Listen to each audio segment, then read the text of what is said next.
So good bad ugly இவ்வளோ சீக்கிரமே வந்து பேக் டு பேக் ஒரு ஏகே படம், அதுவும் டயர் 1ல இருக்கிற ஒரு ஆக்டரோட படம் வந்து ரிலீஸ் ஆகும் அப்படின்னு யாருமே எதிர்பார்த்துருக்க மாட்டோம். So Kollywood is going big அப்படின்னு வேணா சொல்லலாம். 2025 பிகினே வந்து ஒரு பேங்கரோட ஆரம்பிச்சிருக்கு. அஃப்கோர்ஸ் நமக்கு வந்து விடாமுயற்சி படம் வந்தது. அந்த படம் வந்து it was more on the lines of warm up அப்படின்னு சொல்லலாம் ஏகே ஃபேன்ஸ்க்கு. வார்ம் அப் நான் ஏன் சொல்றேன்னா, ஏகேயோட எலிமெண்ட்ஸ் வந்து ரொம்பவே கம்மியாக இருந்துச்சு.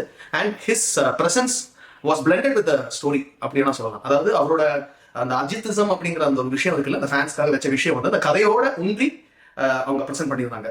ஸோ ஒரு ஃபேன் பாய் மொமெண்ட் அப்படிங்கிறது வெகு சிலதாக தான் இருந்துச்சு படத்துல. ஸோ அவர் வந்து முதல் முறையா வந்து அட்டாக் பண்ண ஆரம்பிக்கிறதுல இருந்து ஒரு ஷார்ட் லிவ்டு யூஃபோரிக் மூமெண்ட்ஸ் இருந்ததுன்னு வேணா சொல்லலாம் விடாமுயற்சியில. ஸோ நம்ம வந்து பார்த்ததுக்கு அப்புறம் சொல்லியிருந்தோம் இந்த ஃபிளேவர்லேயே இருக்காது அடுத்து வரப்போற படம் அப்படிங்கிறது good bad ugly. So here we have reached the teaser release date of Good Bad Ugly and நமக்கு வந்து டீசர் வந்திருக்கு. அதை பார்த்துட்டு ஷேர் பண்ணுவோம். 1.5 minutes of Good Bad Ugly teaser which is yet to release on April 10th 2025. So 3, 2, 1, let's go.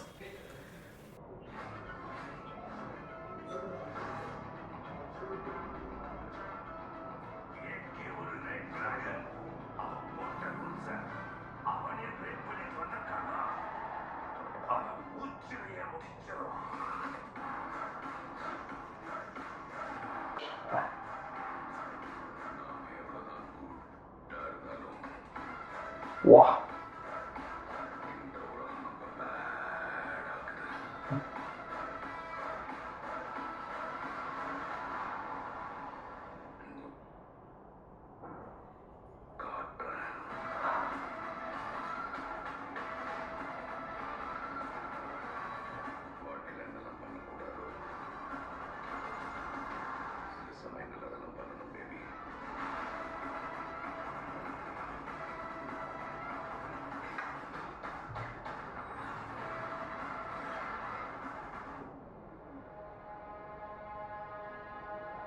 Wah, sama lah.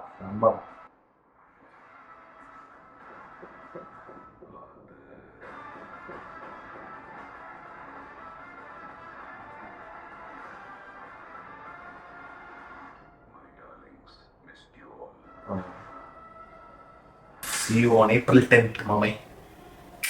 Fantastic. நம்ம என்னெல்லாம் எதிர்பார்த்தோமோ அதையும் தாண்டி சில விஷயங்கள் வந்து அவங்க ப்ரெசென்ட் பண்ணியிருக்காங்க அப்படின்னு தோணுது. டிஹெச் க்ளூ கிளப் தான் ஏகே, அதுவும் வந்து ஃபேண்டாஸ்டிக்காக இருக்கு. ரொம்ப அருமையாக அவங்க பண்ணியிருக்காங்க. அண்ட் ரொம்ப ஒரு சின்ன பையன் மாதிரி தெரியுறாரு. So and is looking very charismatic on screen. அது மட்டும் இல்லை, இன்ஃபேக்ட் அவரோட ஓல்ட் ஏஜ் கெட்டப் அந்த மாதிரி ஒரு ஏஜ் டிரான்சிஷன்ல கூட அவர் வந்து பயங்கர ஸ்க்ரீன் ப்ரெசன்ஸ் சொல்லவே வேணாம். அவ்வளோ அருமையாக வந்து இருக்காரு. ஸ்க்ரீன்ல நிறைச்சு நிற்பாரு அப்படின்னு நினைக்கிறேன். அண்ட் நம்ம வந்து ஆதிக் ரவிச்சந்திரன் கிட்ட நம்ம என்ன எதிர்பார்த்தோம், அதாவது ஒரு ஃபேன் பாய்ஸ்க்கு ஒரு ட்ரீட்டா வந்து ஒன்று அவங்க குக் பண்ணி கொடுப்பாங்க அப்படிங்கிற மாதிரி ஒரு எதிர்பார்ப்பு இருந்தது. ஃபேன் பாய்ஸமுக்கு ஃபர்ஸ்ட் ப்ரையாரிட்டி, ஃபர்ஸ்ட் கிரைட்டீரியா என்ன அப்படின்னா, பழைய படங்கள், அவங்களோட நாயகனோட பழைய படங்களோட சில ரெஃபரன்ஸ் வைக்கணும் அப்படிங்கிறது தான். இப்போ கார்த்திக் சுப்பராஜ் வந்து பாஷாவோட ரெஃபரன்ஸ் வச்சிருந்தாரு, அபூர்வ ராகங்களோட ரெஃபரன்ஸ் வச்சிருந்தாரு. இந்த மாதிரி சில படங்களோட ரெஃபரன்ஸ் வந்து தலைவருக்கு வச்சிருந்தாரு. ஏகே சாருக்கு வந்து மற்றதெல்லாம் விட்டுடுங்க, அதுன்னு சொல்றது ரெட் படத்தோடது, மற்றபடி கை அப்படி காட்டுறது வந்து வேதாளம். ஸோ அதெல்லாம் ஓரம் கட்டிட்டு நான் ரொம்ப ரொம்ப வந்து மைண்ட் ப்ளோன் ஆனது எந்த ஷாட்னா, ரொம்ப சிம்பிளா அந்த கேமராவை ஸ்டேர் பண்ணி அந்த டெட் லுக்கை கொடுத்துட்டு அந்த சூவிங்கம் சூ பண்ணது, அது வந்து அது டிபிக்கல் ஏகே மூமெண்ட் தான். அது என்ன வந்து ரொம்ப இம்ப்ரெஸ் பண்ணிச்சது ஆக்சுவலி பர்சனலி. பிகாஸ் அவரோட ஒரு பெர்ஃபார்மரா வந்து நம்ம ரொம்ப என்ஜாய் பண்ணிப்போம் வாலியில. அது வாலியோட ரெஃபரன்ஸ் தான். நிறைய இன்னைக்கு வந்த ஏகே ஃபேன்ஸ்க்கு நிறைய தெரியாது. 90s அவர் பார்த்துட்டு இருக்கிறவங்களுக்கு கண்டிப்பா அதை ரிலேட் பண்ணிக்க முடியும். ஸோ அது ரொம்ப அருமையா இருந்துச்சு அந்த ஷாட். அவருக்கு தான் அந்த ஒரு லுக்கு கொண்டு வர முடியும் அப்படின்னு எனக்கு தோணுச்சு அதை பார்க்கும்போது. மற்றபடி background score of course GV Prakash பிரிச்சிருப்பாரு கண்டிப்பா எனக்கு தோணுது. ஏன்னா இதுக்கு முன்னாடி ஆதிக் ரவிச்சந்தர் டைரக்ட் பண்ண மார்க் ஆண்டனியில வந்து அந்த அதிருதா அப்படிங்கிற அந்த சாங் வந்து ஃபேண்டாஸ்டிக்கா பண்ணியிருந்தாரு டிஆர் வச்சுக்கிட்டு. ஸோ எனக்கு தெரிஞ்ச அந்த மாதிரி ஒரு பவர்ஃபுல்லான ஒரு சாங் இதுல வச்சிருந்தாங்கன்னா தியேட்டர் வந்து கோலமா கிழிக்கப்படும் கண்டிப்பா ஒரு சம்பவம். அந்த மாதிரி ஒரு சம்பவமா இருக்கும். ஹை ஆன் எனர்ஜி ஒரு பாட்டு வந்து அவங்க கொடுத்துருப்பாங்க அப்படின்னு நான் வந்து let's hope. And of course cinematography ஒவ்வொரு ஆங்கிளையும் வந்து ரசிச்சு வச்சு எடுத்திருக்காரு ஆதிக் ரவிச்சந்தர். டிஓபி வந்து அபிநந்தன் ராமானுஜம் அப்படின்னு ரொம்ப அருமையா இருக்கு. அவரோட கம்போசிஷன் அண்ட் ஃப்ரேமிங் எல்லாம் ஃபேண்டாஸ்டிக்கா இருக்கு. அந்த foreshadowing, so buildup shots எல்லாம் வந்து சொல்லவே வேணாம், அவ்வளோ நல்லா வந்திருக்கு. நம்ம வந்து அதோட பில்டப்பே பார்த்துருக்கோம். And entire team is working so hard to keep the fans on their feet. Actually அவங்க வந்து இந்த ஃபேன்ஸை வந்து எக்ஸைட்டடாகவே வச்சிருக்காங்க. 2 நாள் நான் கவனிச்சுட்டு வரேன். ப்ரொடக்ஷன் ஹவுஸும் சேர்ந்து அந்த மாதிரி பண்றாங்க அப்படிங்கிறது வந்து எல்லாருக்குமே ஒரு வேக்கப் காலா இருக்கும். ப்ரொடியூசர்ஸ் வந்து மைத்ரி மூவி மேக்கர்ஸ் அவங்களோட பிஆர் டீம் ரொம்ப அருமையா ஒர்க் பண்றாங்க. அது வந்து ஏதோ ஒரு ஃபேன் போட்டிருக்காங்க கரெக்டா வந்துருமா டைமுக்கு அப்படின்னு. அவங்க வந்து லிங்கே போட்டுட்டு டைமுக்கு வரும், இதுதான் வந்து ஸ்ட்ரீமிங் லிங்க், நீங்க மட்டும் வெயிட் பண்ணி பாருங்க அப்படிங்கிற மாதிரிலாம் ரெஸ்பாண்ட் பண்ணிடுறாங்க. Which is very good. ஃபேன்ஸை வந்து அவ்வளோ அப்சல்யூட் பல்ஸ் தெரிஞ்சவங்க தான் இந்த மாதிரிலாம் எஃபர்ட் எடுத்து ஃபேன்ஸுக்கு வந்து அவங்களோட படம் அப்படின்னு அவங்க கையில வந்து சரண்டர் பண்ற மாதிரி தான் அந்த மாதிரி ஜெஸ்டர்ஸ்லாம் ரொம்ப ரொம்ப நல்லது. இன்னும் வரப்போற படங்களெல்லாம் எல்லாருமே என்கரேஜ் பண்ணுவாங்க. இதெல்லாம் வந்து சில ப்ரொடக்ஷன் ஹவுசஸ் கத்துக்கணும், எஸ்பெஷலி லைக்கா கத்துக்கிட்டே ஆகணும். ஏன்னா ஒரு படம் மேக்கிங் அப்படிங்கிறப்போ, அதுவும் டாப் டயர் ஆக்டர்ஸ் வச்சு எடுக்கிறாங்க அப்படிங்கிறப்போ ஃபேன்ஸ் வந்து கொஞ்சமாச்சும் மதிக்கணும். அது வந்து லைக்கா ப்ரொடக்ஷன் பிஆர் டீமுக்கு சொல்லுவேன். அவங்க இன்னும் எத்தனை படங்கள் எடுப்பாங்களானே எனக்கு தெரியல. But in case they're coming back to production producing big star films, இந்த மாதிரி விஷயங்கள்லாம் வந்து அவங்க இன்கார்பரேட் பண்ணிக்கிட்டா நல்லா இருக்கும் அப்படின்னு வந்து. So April 10th definitely it's gonna be carnival. அது மட்டும் 100% ஷுர். அண்ட் இட்ஸ் ஃபேண்டாஸ்டிக்காக இருக்கு டீசர். ஒரு மாஸ் படம், கமர்ஷியல் ஃபிலிமாக இருக்கு அப்படின்னு வந்து it is written all over the frame. So நம்ம நிறைய பேர் என்னென்னலாம் சொல்லி நம்ம பார்த்துருப்போம் ஃபேன் தியரிஸ். இந்த கேங்ஸ்டர் காப் அண்ட் டெவிலோட ஒஃபிஷியல் ரீமேக் ஆகுமோ அப்படிலாம் வந்து நிறைய பேர் நினைச்சாங்க. ஏன்னா அந்த செட்டப், அந்த பிரிசன், அப்புறம் அந்த லீட் கேரக்டர் அவங்களெல்லாம் பார்க்கணும், கேங்ஸ்டர் செட்டப் அப்படின்லாம் பார்த்தப்போ ஸ்டில்ஸ் எல்லாம் வந்தப்போ அந்த மாதிரிலாம் யூகிச்சாங்கன்னு நினைக்கிறேன். பட் எனக்கு தெரிஞ்சு அந்த படத்தை நான் பார்த்தேன். அந்த படத்தோட சாயம் எதுவும் தெரியல.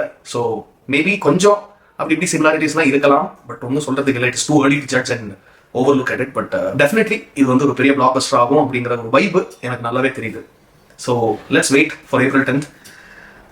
குட் பேட் அக்லி டெஃபினெட்லி ஒரு ஃபெஸ்டிவல் ஆகிறதுக்கு ஒரு தலைவர் ஃபேனா நான் வந்து பெஸ்ட் விஷஸ் கொடுக்குறேன். Let it be an unforgettable film for all the AK fans and Mr. AK himself and everyone associated with him. இந்த படம் அதுக்கப்புறம் மெயினில் வந்து ரெட்ரோ வருது. அஃப்கோர்ஸ் நம்ம அண்ணன் கார்த்திக் சுப்பராஜோட படம். அண்ட் அஃப்கோர்ஸ் சூர்யா சார் இருக்காரு. அண்ட் அந்த படத்தோட சிங்கிளும் வந்து ரொம்ப அருமையாகவே இருந்துச்சு. ஒரு பேத்தோஸ் கலந்த ஒரு பாட்டாக இருந்தாலுமே ஒரு நல்ல வைப்பு கொடுத்துச்சு. நெக்ஸ்ட் கண்டிப்பாக நம்ம மாடு தான். ஜூலை ஆகஸ்ட்ல வராரு. வந்து ஒரு சம்பவத்தை செய்யறாரு. பூஜாவோட பிக்சர் வந்தப்போ சிங்கிள் ரிலீஸ் ஆகும் அப்படின்னு நினைச்சோம். But it is too early அப்படிங்கிறது அப்புறம் தான் நான் புரிஞ்சுக்கிட்டேன். மைண்ட்ல அது ஓடிட்டே இருந்தது, இவ்வளோ சீக்கிரமா அப்படின்ற மாதிரி. அவங்க வந்து இதை விடுறதுக்கு விடாம இருந்திருக்கலாம் சன் பிக்சர்ஸ். ஏன்னா பூஜா ஹெக்டேயோட நியூஸ் வந்து நிறைய பேர் போட்டுருந்தாங்க, போஸ்ட் பண்ணியிருந்தாங்க. அது வந்து யூ கெஸ்ட் இட் ரைட்லாம் சொல்லி விட வேண்டிய அவசியம் இல்லை. இந்த மாதிரி பூஜா ஹெக்டே எவ்வளவோ பார்த்துருக்கோம் நம்ம. அவங்களோட தலைவர் நிற்கிற மாதிரியோ ஏதாவது ஒன்று பண்ணியிருக்கலாம். பட் அதெல்லாம் எதுவும் பண்ணலாம். அவங்க ஜஸ்ட் யூ கெஸ்ட் இட் ரைட்னு சொல்லிட்டு பூஜா ஹெக்டேயோட ஒரு பிக்சர் போட்டிருந்தாங்க. பட் நமக்கு வந்து தகவல் படி it could be more like ஒரு காவாலா கைண்ட் ஆஃப் சாங்கா கூட இருக்கலாம். அண்ட் அது ரெட்ரோ சாங்கும் இல்லை அப்படிங்கிறது தான் எனக்கு புது தகவல் வந்தது. அது ஒரு தப்பா மிஸ்கம்யூனிகேட் ஆயிருக்குன்னு நினைக்கிறேன். நான் வந்து போட்டது கெட்டப் தான். தலைவர் எப்படி இருப்பாரு, அவரோட டிஏஜ்டு போர்ஷன்ஸ் இந்த ஃபிலிம், அவர் வந்து எப்படி வருவாரு அப்படிங்கறத நான் வந்து மீன் பண்ணேன். அந்த பிக்சர் போட்டுட்டு அவர் கையில தப்பட்டையை வச்சுக்கிட்டு அந்த ட்ரம்ஸ் வச்சுக்கிட்டு அவர் நிக்கிற அந்த தீ படத்துல நிக்கிற அந்த ஷாட் வந்து நான் மீன் பண்ணது மெயினா அவரோட ஹைலைட் அந்த லுக் தான். மெயினா அவரோட ஃபேஷியல் ஹேர் அண்ட் மீஸ் எப்படி இருக்க போகுது, அப்படி அப்புறம் அந்த கடுக்கன் எப்படி இருக்க போகுதுன்னு ஒரு வேக் ஐடியா கொடுக்கறதுக்கு தான் நான் வந்து அதை போட்டிருந்தேன். சில விஷயங்கள் வந்து ரொம்ப ரிவீலிங்கா இருக்கு அப்படிங்கிறதுனால அப்பப்போ நான் கொஞ்சம் மாடிஃபை பண்ணுவேன். தப்பா நினைச்சுக்காதீங்க. ஏன்னா நிறைய பேரோட லைஃப் அதுல இன்வால்வ்டா இருக்கு. ஸோ அதை வந்து நம்ம கெடுக்கக்கூடாது. சீக்கிரமே இன்னொரு சேனல் நான் ஆரம்பிக்க போறேன், exclusively for cooking and all that stuff. கண்டிப்பா அது உங்களை ஃபேசினேட் பண்ணணும்னு நினைக்கிறேன். அதுக்கும் உங்களோட சப்போர்ட் ரொம்ப ரொம்ப தேவை. சீக்கிரமே நான் அதை என்னோட சேனல்ல அனௌன்ஸ் பண்ணுவேன், இந்த சேனல்ல. So yeah, that's about it. Good bad ugly teaser நீங்க பாத்தீங்களா? உங்களோட ஒப்பீனியன் என்ன அப்படிங்கறத கமெண்ட் பண்ணுங்க. இந்த வீடியோ பிடிச்சிருந்தா லைக் பண்ணுங்க, கமெண்ட் பண்ணுங்க, ஷேர் பண்ணுங்க. தண்டர் டூடுக்கு சப்ஸ்கிரைப் பண்ணுங்க. அடுத்த வீடியோவில் சந்திப்போம். நன்றி, வணக்கம். சீக்கிரமே வேற ஒரு வீடியோட வரேன். ஏதுன்னு பாக்குறீங்களா?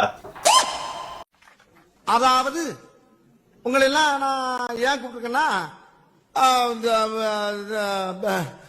வந்து இப்ப நான் என்ன உங்கள்கிட்ட சொல்றது,